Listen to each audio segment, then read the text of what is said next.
오늘 우리에게 주시는 하나님의 말씀은 마가복음 7장 24절에서 30절의 말씀입니다. 제가 가진 성경으로 신약 65면입니다. 예수께서 일어나사 거기를 떠나 두로 지방으로 가서 한 집에 들어가 아무도 모르게 하시려 하나 숨길 수 없더라. 이에 더러운 귀신 들린 어린 딸을 둔 한 여자가 예수의 소문을 듣고 곧 와서 그 발 아래 엎드리니 그 여자는 헬라인이요 스로보니게의 족속이라. 자기 딸에게서 귀신 쫓아내 주시기를 간구하거늘 예수께서 이르시되 자녀로 먼저 배불리 먹게 할지니 자녀의 떡을 취하여 개들에게 던짐이 마땅치 아니하니라. 여자가 대답하되 이르되 주여 올소이다마는 상아래 개들도 아이들의 먹던 부스러기를 먹나이다. 예수께서 이르시되 이 말을 하였으니 돌아가라, 귀신이 내 딸에게서 나갔느니라 하시매 함께 읽겠습니다. 여자가 집에 돌아가 본즉 아이가 침상에 누웠고 귀신이 나갔더라. 아멘. 네, 오늘 또 큰 은혜 받는 시간 되기를 바랍니다. 오늘 말씀의 제목은 포기하지 마라 라고 하는 제목을 갖고 오늘 말씀을 전하려고 합니다. 우리는 현재 21세기를 살고 있죠. 과거 20세기처럼 어찌 보면 찢어지게 가난해서 먹질 못하거나 입질 못해서 비참한 현실 속에 살아가고 있지는 않습니다. 어느 정도 경제적 여유도 있고 남부럽지 않은 그런 삶을 살아가고 있는 것이 지금 현재를 살아가고 있는 우리들의 모습입니다. 그렇지만 그럼에도 불구하고 우리에게 고민이 없거나 삶의 문제를 가지고 살지 않는 건 아닙니다. 늘 고민을 안고 삶의 걱정과 고민을 갖고 해결하지 못할 문제를 안고 하루하루 살아갈 때가 너무나 많이 있습니다. 오늘 말씀을 통해서 과연 새해에 내가 어떻게 하여야 신앙의 결단을 갖고 이런 어려운 문제들을 믿음으로 잘 해결해 나갈 것인가 고민하면서 말씀을 듣고 함께 나가는 시간 되기를 소원합니다. 바로 마가복음 7장, 바로 스로보니게 여인의 삶을 통해서 여러분에게 하나님 주시는 말씀을 듣고 그 말씀대로 살아가는 하나님의 백성 되기를 소원합니다. 첫 번째, 우리가 삶의 문제를 해결하기 위해선 어떻게 해야 되느냐? 바로 겸손이라고 하는 열쇠를 가져야 합니다. 같이 한번 읽겠습니다. 시작. 첫째, 삶의 문제를 해결하는 첫 번째 열쇠는 겸손이다. 오늘 본문을 보면 바로 스로보니게 한 여인이 등장합니다. 우리가 읽었던 것처럼 26절의 말씀을 한번 같이 읽어보도록 하겠습니다. 같이 읽겠습니다. 시작. 그 여자는 헬라인이요 스로보니게 족속이라. 자기 딸에게서 귀신 쫓아내 주시기를 간구하거늘. 아멘. 오늘 말씀을 보면 이 여인에 대해서 두 가지 얘기를 하고 있습니다. 첫 번째는 뭐냐? 헬라인이다. 그리고 두 번째가 뭐예요? 스로보니게 족속이다 라고 얘기하고 있습니다. 근데 스로보니게 족속이라는 얘기가 여러분에게 잘 귀에 안 들어오시죠? 이 스로보니게 족속을 원어로 우리가 분석해 보면 시로페니키아, 한국어로 얘기하면 시리아 페니키아 사람이라는 뜻입니다. 그러니까 이 말은 예수님이 가신 곳이 바로 두로 지방이었고 이 두로 지방에 살던 사람들이 바로 페니키아 사람들이었습니다. 이 페니키아 사람들은 예로부터 지중해와 그 무역을 열심히 잘 해가지고 엄청난 부를 축적했던 아주 부유한 도시가 바로 두로라고 하는 도시였습니다. 그래서 페니키아 사람들은 이 무역을 통해서 성공하고 어느 정도 부를 축적해서 넉넉하고 여유로운 삶을 살고 있는 사람들이 이 사람들이었습니다. 바로 스로보니게 여인이라고 하는 건 뭐냐면 이 여인이 페니키아 사람이라는 뜻입니다. 두 번째로 뭐라 그랬죠? 헬라인이라고 표현하고 있습니다. 근데 원어를 잘 보면 그리스인이라고 얘기하는 게 아니라 그리스어, 헬러를 잘 구사하고 그리스 문화에 아주 익숙한 사람을 이렇게 헬라인이라고 표현했습니다. 그러니까 다른 말로 얘기하면 이 여인은 그리스 언어를 할 수 있고 헬라의 문화에 아주 익숙한 사람이라는 표현인데 왜 성경에서는 굳이 성경에 이 여인을 묘사할 때 헬라인이며 수르보 고인의 여인이라고 했느냐? 바로 이 헬라어를 구사할 수 있다는 것은 무슨 말이냐? 당시 예수님이 살던 시대에 교육기관이 많지 않았고 그리고 여성이 교육을 받는 것이 흔치 않았습니다. 근데 외국어를 배우려고 하면 학교를 갈 수가 없으니까 아버지가 뭘 붙여줬냐? 가정교사를 붙여주셨다는 겁니다. 그래서 가정교사를 붙여주셔서 이 헬라어를 배우게 했고 헬라어가 아주 익숙한 사람이 바로 이 여인이었습니다. 이걸 통해 알 수 있는 게 뭐냐? 아하, 이 여자가 꽤 어릴 때부터 잘 살았구나 라는 걸 알 수가 있는 겁니다. 이 두로라고 하는 무역업을 통해서 넉넉하고 떵떵거리며 살고 있는 이 집안에서 태어난 이 여인은 아버지의 배려를 통해서 그 그리스어 개인 교사를 붙여주고 공부도 시켜서 어릴 때부터 아주 그냥 교양 있고 부유한 삶을 살았던 여인이 바로 이 여인이다. 그래서 오늘 말씀처럼 헬라인이요 수로 보이기니 여인이라는 말씀은 어떤 얘기냐? 이 여자가 정말 배운 만큼 배운 여자고, 그리고 어릴 때부터 남부럽지 않게 부족함 없이 살았던, 마님 소리를 듣던 떵떵거리던 귀 부인이었다라는 얘기를 하는 것입니다. 이런 여인, 여러분이 볼 때 야 대단하다, 부럽다 할 수 있겠지만 참 인생이라는 게 그렇습니다. 이렇게 완벽해 보이는 삶도 삶에 뭐가 있습니까? 문제가 있는 겁니다. 그 문제가 뭘까요? 우리 25절의 말씀을 함께 읽어보도록 하겠습니다. 같이 읽겠습니다. 시작. 이에 더러운 귀신 들린 어린 딸을 둔 한 여자가 예수의 소문을 듣고 곧 와서 그 발 아래에 엎드리니, 이 여자에게 어떤 문제가 있었습니까? 바로 더러운 귀신이 들린 딸을 두고 있습니다.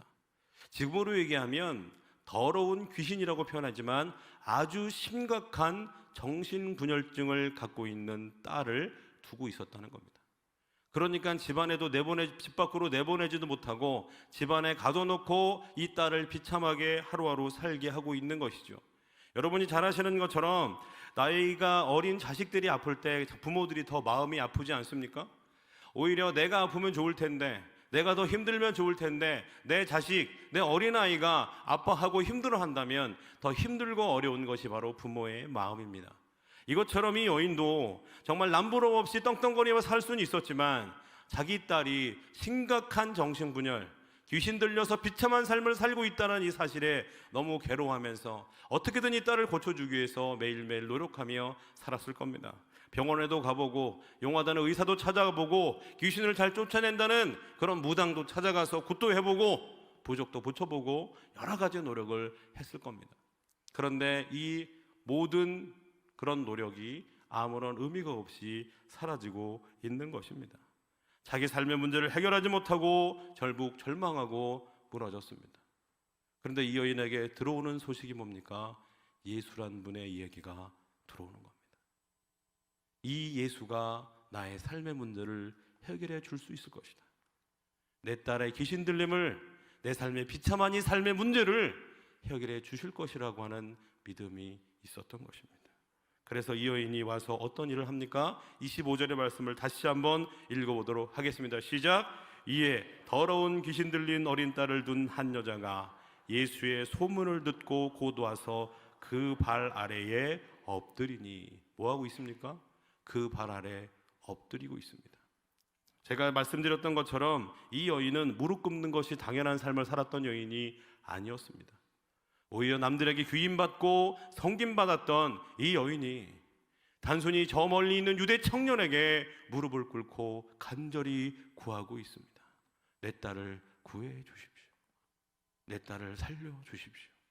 귀신 들린 내 딸을 구원해 달라고 간절히 얘기하고 있습니다.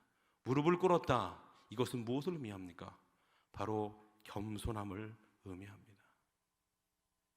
이분만이 자기 딸 더러운 귀신을 들려서 고통스러운 일들을 해결할 수 있는 유일한 분이라고 믿었기 때문에, 그래서 그 믿음을 가지고 겸손함으로 예수님 앞에 나오게 된 것입니다. 은혜의 비결이 뭐라고요? 바로 겸손함입니다. 은혜 받는 사람과 은혜 받지 못하는 사람의 특징이 뭘까요? 이 한 자리에서도 어떤 사람은 은혜를 받고 어떤 사람은 그냥 돌아갈 때도 있습니다. 과연 어떤 사람이 은혜를 받고 어떤 사람이 은혜를 받지 못하는 것일까요? 은혜 받지 못하는 사람의 특징이 있습니다. 그것은 뭐냐? 교만함과 자기 생각으로 꽉 차 있습니다. 바리새인의 기도를 여러분 잘 아실 겁니다. 하나님이여, 나는 다른 사람들 곧 토색, 불의, 간음을 하는 자들과 같지 아니하고 이 세리와도 같지 아니함을 감사합니다. 나는 7일에 2번은 금식을 하고 또 소득의 11조를 드립니다라고 간절히 기도했습니다. 자기 의와 자기 생각과 자기의 교만으로 가득 차서 기도를 하고 있습니다. 반면 바리새인은 세리는 뭐라고 기도합니까? 멀리 서서 감히 눈을 들지 못하고 가슴을 치며 울며 괴로워하고 있습니다. 하나님이 누구의 기도를 들어주셨다고 성경에서는 얘기합니까? 바로 이 세리의 기도를 들어주셨다고 얘기합니다. 세리의 기도의 특징이 뭐냐? 바로 겸손이었습니다. 하나님 앞에서 자기가 죄인이고 하나님의 도움만이 필요하다고 하는 그 마음을 가지고 섰던 그 겸손함이 우리의 은혜의 비결이라는 사실을 여러분 기억하시기 바랍니다. 은혜 받는 사람의 특징이 무엇이냐? 바로 첫째도 둘째도 믿음을 가지고 겸손함으로 하나님 앞에 나아간다는 사실, 여러분 기억하시기 바랍니다. 2020년 올 한 해 하나님 앞에서 더욱더 겸손한 마음으로 나아가시기 바랍니다. 자존심 없는 사람 없습니다. 다른 사람에게 무릎 꿇는 거 좋아하는 사람 없습니다. 그러나 나의 삶의 문제를 해결할 수 있는 분이, 유일한 분이 예수라는 믿음을 가지고 자존심을 내려놓고 자기의 생각을 내려놓고 나의 삶의 주인이 예수 그리스도라고 하는 그런 마음을 가지고 겸손하게 예수 앞에 나올 때 은혜 받을 수 있다는 사실을 여러분 기억하시기 바랍니다. 올 한 해 여러분의 삶에도 이런 믿음과 겸손함이 회복되기를 소원합니다. 내 삶의 문제를 오직 주님만이 해결할 수 있다는 믿음, 나의 삶의 유일한 구원자가 예수밖에 없다라고 하는 그런 믿음을 가지고 늘 주님의 은혜 가운데 살아가는 하나님의 백성 되기를 소원합니다. 성경에 보면 시편이라고 하는, 여러분 그 아름다운 그 저자를 알고 계시죠? 시편에는 수많은 저자들이 있습니다. 다윗이 제일 먼저 이 시편이라는 그 글을 썼고요.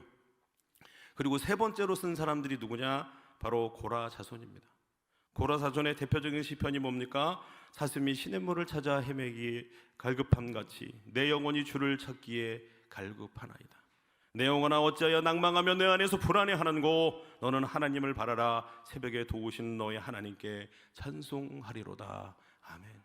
이런 너무나 아름답고 은혜로운 시편을 썼던 사람들이 고라 자손이었습니다. 그런데 재미있는 것은 이 제목에 자기 이름을 넣을 때 뭐라고 표현했다고요? 고라 자손입니다.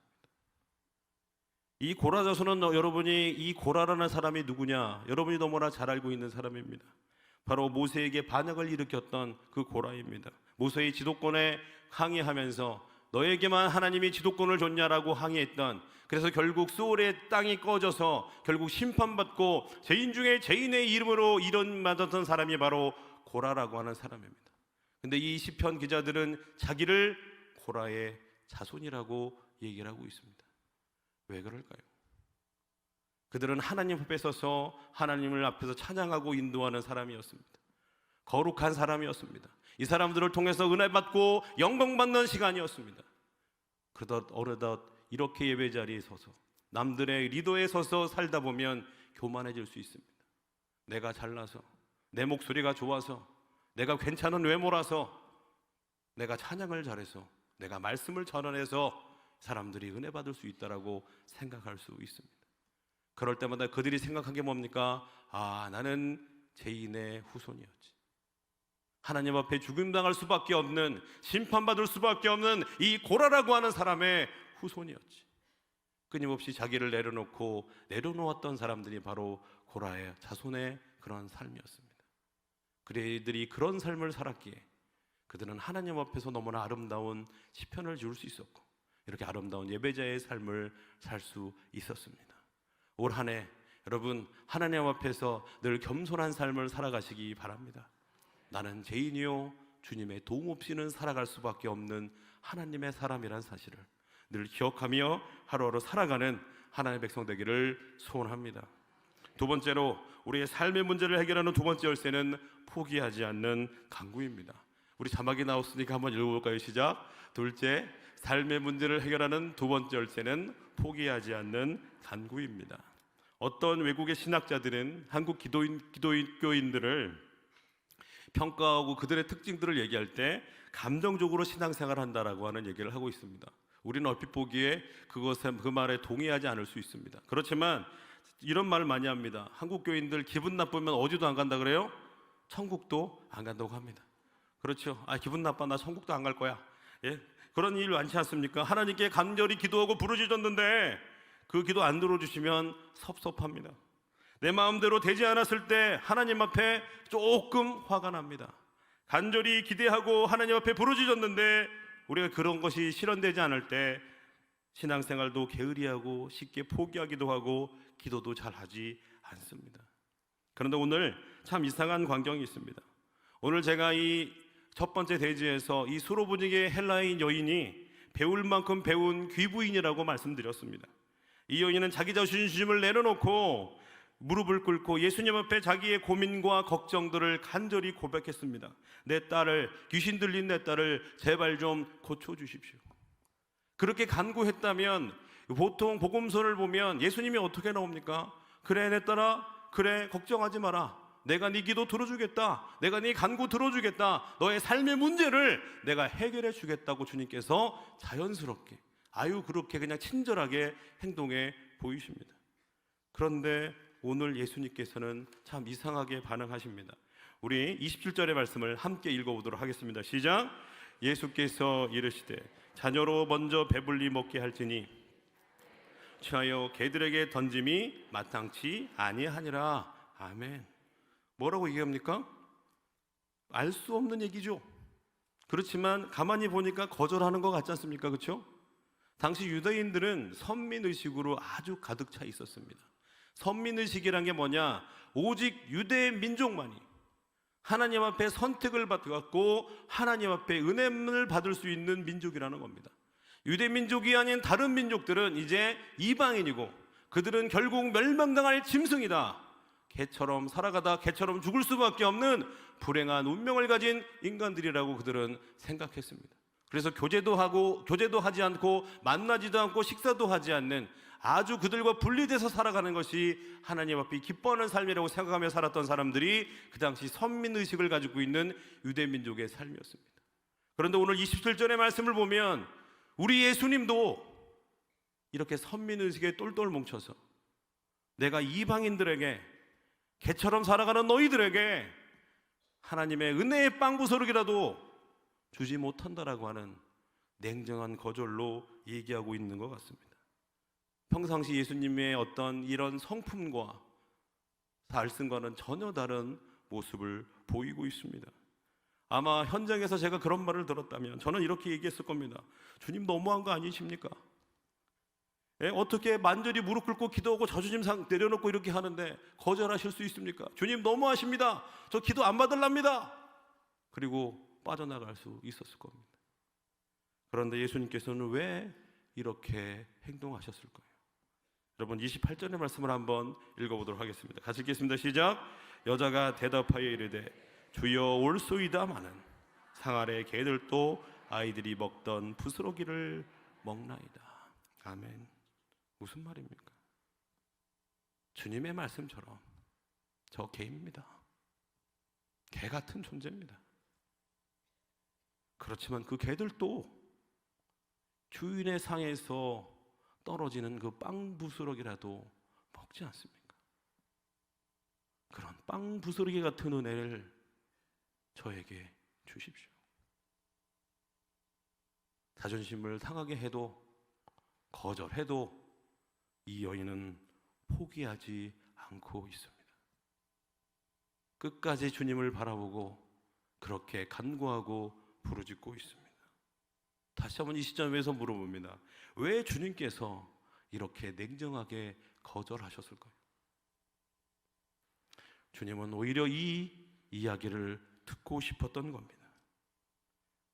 이 여인의 마음을 보고 싶었던 겁니다. 정말 간절함으로 믿음으로 나아가고 있냐? 너의 자존심을 상하게 하고 너의 마음을 거절한다 할지라도 이 다시 올 수 없는 이 기회를 놓치지 않기 위해서 포기하지 않고 지금 부르짖고 있느냐? 하나님께서는 그 간구를 듣고 싶었던 것입니다. 오늘 우리에게 이러한 태도가 필요합니다. 이 여인이 우리에게 말씀해 주는 것이 무엇입니까? 결코 주님 앞에서 포기하지 말라는 겁니다. 주님이 냉정하게 거절한다 할지라도, 설사 주님께서 우리를 모른 척하고 무시한다 할지라도 우리는 주님 앞에서 포기하지 않고 기도하고 부르짖는 하나님의 사람 되기를 소원합니다.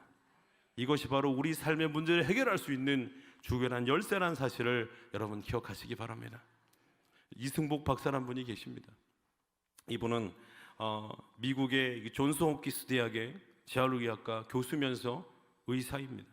근데 처음부터 그분이 의사가 아니라 그분은 미국의 8살의 나이에 미국으로 건너갔던 그런 사람이었는데요. 11살 때 동네 YMCA 회관에 가서 놀고 있는데 체조를 하는 게 보이는 겁니다. 그래서 어깨 너머로 체조를 좀 배웠습니다. 그런데 꽤 재능이 있는 거예요. 그래서 그때부터 YMCA에서 더 너머로 체조를 배웠는데 입문한 지 5년 만에 미국 체조 챔피언 대회를 출전해서 종합 3위의 성적을 거두게 됩니다. 그래서 이 사람은 미국 올림픽 출전하는 사람들 밑에서 예비 선수로 들어가서 거기서 이제 연습을 하고 선발돼서 살아가게 되는 것이죠. 이렇게 자기가 어느 분야에서 실력을 인정받고 남들보다 타고난 재능과 실력이 있다는 사실이 깨달아질 때, 그때부터 이 사람은 체조가 자기 삶의 전부가 되었습니다. 그래서 매일매일 일어나서 아침부터 저녁까지 이렇게 체조 연습을 합니다. 어려운 동작, 잘 해내지 않는 것들을 계속해서 연습하면서 이 사람은 하루하루를 살아갑니다. 왜? 올림픽에서 자기가 금메달을 따고 싶었어요. 내 삶의 목적이 금메달이기 때문에 이 금메달을 목표로 최선을 다해 살아가고 있었습니다.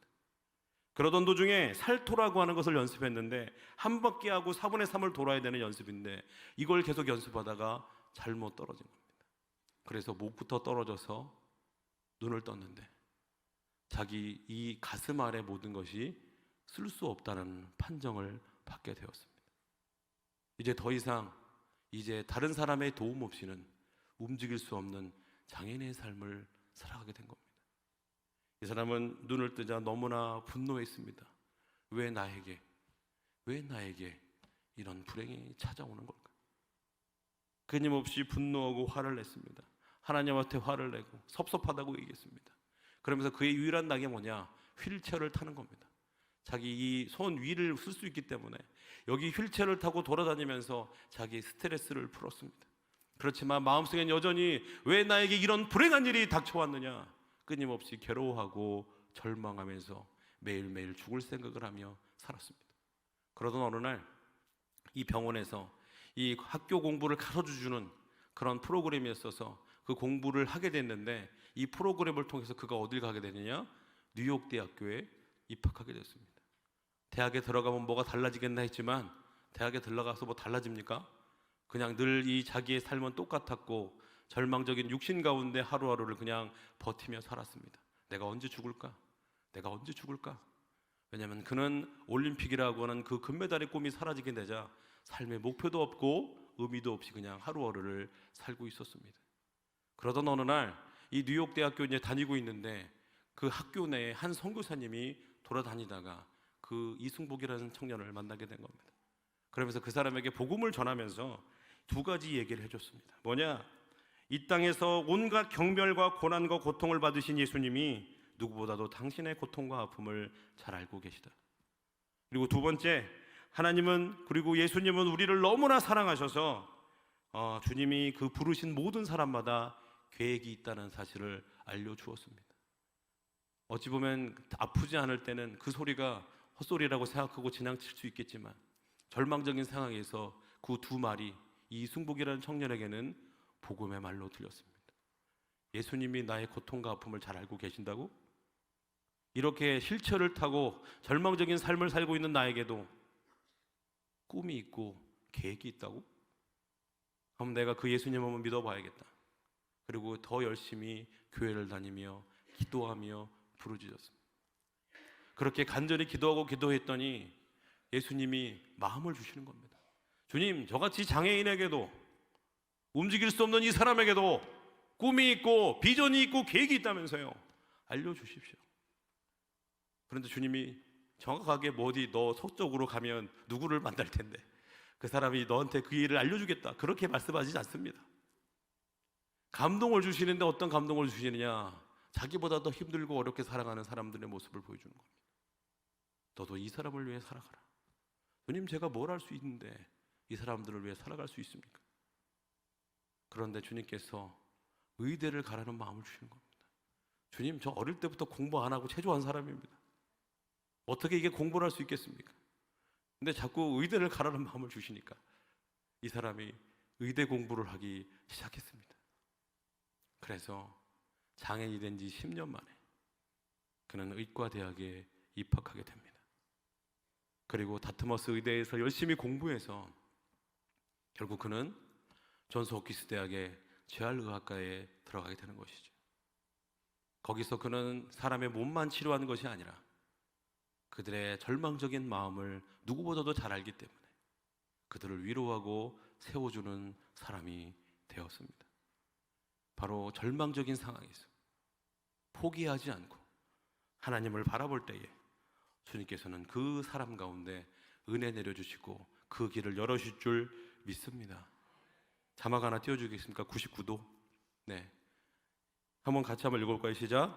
99도까지 열심히 온도를 올려놓아도 마지막 1도를 넘기지 못하면 영원히 물은 끓지 않습니다. 물을 끓이는 건 마지막 1도 포기하고 싶은 바로 그 1분을 잡아내는 것입니다. 그 순간을 넘어야 다음 문이 열릴 것입니다. 이게 누가 한 얘기인지 아십니까? 적혀 있죠. 이게 보통 사람이 얘기했으면 알았어 그리고 무시할 수 있는 얘기죠. 하지만 이 얘기는 세계 정상에 서본 피겨스케이터가 한 이야기입니다.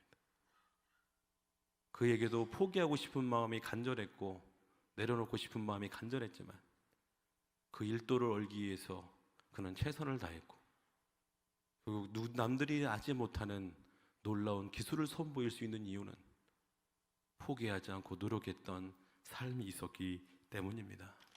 여러분, 여러분의 삶에도 이런 포기하지 않는 기도, 믿음이 있기를 소원합니다. 아무리 간구해도 아무리 외쳐도 응답이 없을 때 내 간구가 메아리처럼 허무하게 느껴진다 할지라도 주님이 응답하실 때에, 주님이 말씀하실 때에 기도하며 붙드는 신앙을 주님께서는 찾고 찾으실 줄 믿습니다.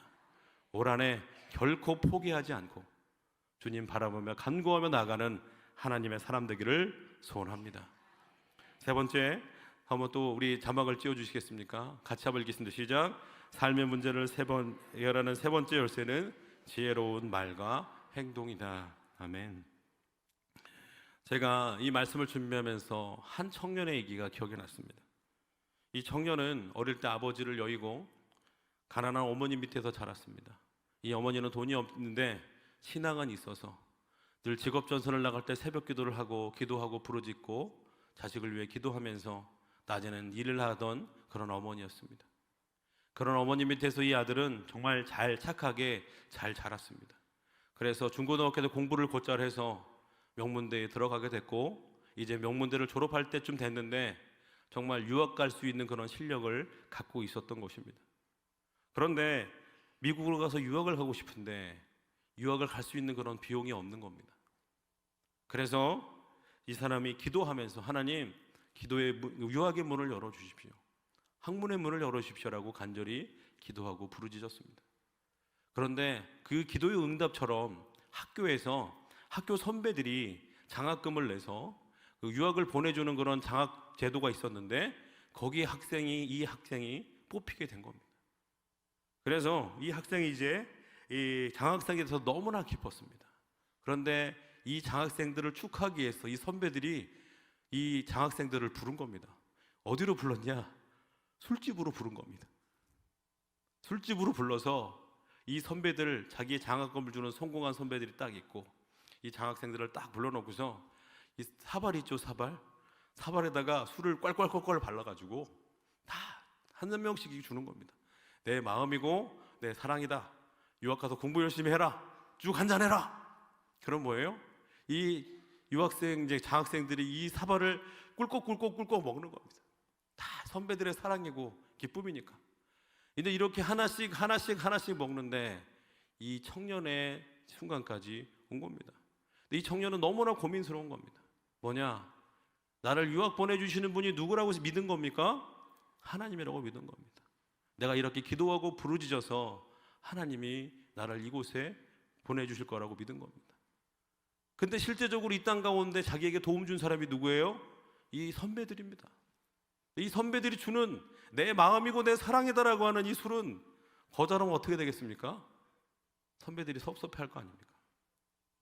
그래서 이 청년이 고민했습니다. 어떻게 해야 되느냐. 그러다가 마침내 이 청년의 자리가 딱 온 겁니다. 선배가 똑같은 얘기를 합니다. 누구야? 이거 내 사랑이고 내 마음이다. 이거 먹고 공부 열심히 해라 해서 뭐예요? 한 사발을 따라준 겁니다. 이 청년이 한 사발을 딱 받고서 한참을 고민하다가 이런 말을 했습니다. 선배님들, 저는 어린 나이에 아버지를 잃고 호르몬이 밑에서 힘들게 공부했습니다. 이런 가난한 저를 기회를 주신 이 선배님께 너무 감사를 드립니다. 그러지만 저는 한편으로는 예수님을 믿는 신앙인입니다. 그래서 저는 이 술을 마실 수 없습니다. 대신 이 술을 제 가슴에 담겠습니다. 그리고 어떻게 되냐? 이 산사발을 자기 가슴에 부었습니다. 썰렁할 것 같고 분노가 일어날 것 같던 이 분위기가 금세 사라지고 선배들의 마음속에 감동이 찾아왔습니다. 이 지혜로운 한마디가 바로 그 사람의 삶의 위기를 바꾸게 했던 겁니다. 오늘 말씀, 예수님께서는 냉정하게 이 여인의 말에 거절을 했습니다. 어떻게 자녀에게 줄 떡을 개에게 줄 수 있느냐? 그럴 때 28절 이 여인의 고백이 뭐였습니까? 바로 이 개들에게 주는 부스러기를 저에게 주어달라는 지혜로운 말을 했던 겁니다. 그때 29절과 30절의 말씀 우리 함께 같이 한번 읽어보도록 하겠습니다. 시작. 예수께서 이르시되 이 말을 하였으니 돌아가라, 귀신이 내 딸에게서 나갔느니라 하시매 여자가 집에 돌아가 본즉 아이가 침상에 누웠고 귀신이 나갔더라. 아멘. 이 말을 하였을 때, 지혜로운 말을 하였을 때 예수님께서 기도의 응답을 해 주셨습니다. 여러분, 올 한 해 예수님이 기뻐하시는 지혜로운 말만 하시는 하나님의 사람 되기를 소원합니다. 남들 상처 주는 말, 아프게 하는 말, 분열하는 말, 그런 말이 아니라 주님 앞에 주님이 기뻐하시는 말, 사람들의 마음을 녹일 수 있는 그런 지혜로운 말을 하시면서 하나님께서 주시는 기도의 응답, 말씀의 응답을 받는 올 한 해가 되기를 소원합니다. 기도하겠습니다.